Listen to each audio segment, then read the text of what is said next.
ముఖ్యమంత్రి నారా చంద్రబాబు నాయుడు ఆంధ్రప్రదేశ్లో అభివృద్ధి యజ్ఞం చేస్తున్నారు. అనుభవం అనే పునాది మీద నమ్మకం అనే పెట్టుబడిగా రాష్ట్ర భవిష్యత్తుకు బంగారు బాటలు వేస్తున్నారు. అధికారంలోకి వచ్చిన 2 ఏళ్లలోపే పనిచేసే ప్రభుత్వం పాలన ఎలా ఉంటుందో చేతల్లో చూపించారు.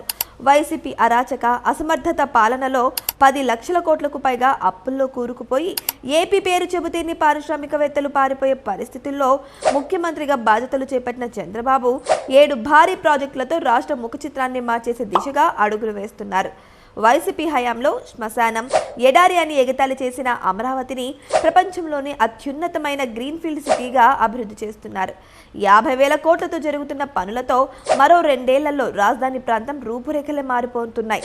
అమరావతిలో నిర్మిస్తున్న క్వాంటమ్ వ్యాలీ మోడర్న్ టెక్నాలజీలో మన రాష్ట్రంతో పాటు దేశానికే మకుటాయమానంగా మారనుంది. ఐటీ అంటే సిలికాన్ వ్యాలీ గుర్తొచ్చినట్లు క్వాంటమ్ టెక్నాలజీకి అమరావతి కేర్ ఆఫ్ అడ్రస్గా మారబోతుంది. IBM, మైక్రోసాఫ్ట్ వంటి సంస్థలు ఏపీ రాజధానిలో క్వాంటమ్ కంప్యూటర్లు నిర్మిస్తున్నాయి.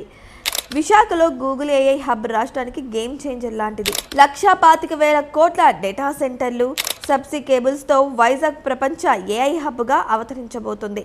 ఇక్కడికి సమీపంలో అనకాపల్లి జిల్లా నక్కపల్లిలో ఆర్సెలర్ మిట్టల్ నిప్పల్ స్టీల్ నిర్మిస్తున్న ఉక్కు కర్మాగారంతో ఉత్తరాంధ్ర దశ దిశ మారిపోతున్నాయి.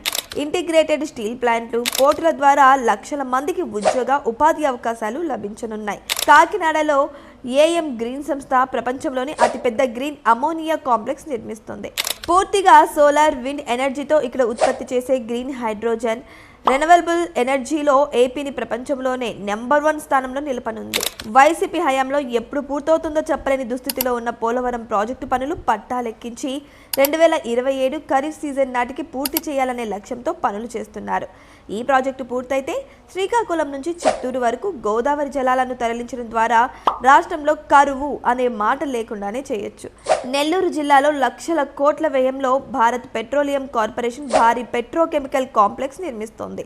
ఇప్పటికే విశాఖలో HPCL రిఫైనరీ ఉండగా రామాయంపట్నం BPCL రిఫైనరీ ద్వారా స్థానికంగా వేలాది మందికి ఉపాధి అవకాశాలు లభించడంతో పాటు రాష్ట్రానికి పెట్రోల్, గ్యాస్ కొరత లేకుండా నిరంతరం సరఫరా చేసే వీలు కలుగుతుంది. ఒకేసారి ఇన్ని ప్రాజెక్టులను ప్లాన్ చేసి లక్షల కోట్ల పెట్టుబడులు సాధించి పనులు ప్రారంభించాలంటే సాధారణ వ్యక్తులకు సాధ్యమయ్యే పని కాదు. రాజకీయ ధురంధరుడు ముఖ్యమంత్రి నారా చంద్రబాబు నాయుడు మాత్రమే చేయగలరు. అందుకే చంద్రబాబును ఏపీ ధురంధర్ అంటే అతిశయోక్తే కాదు.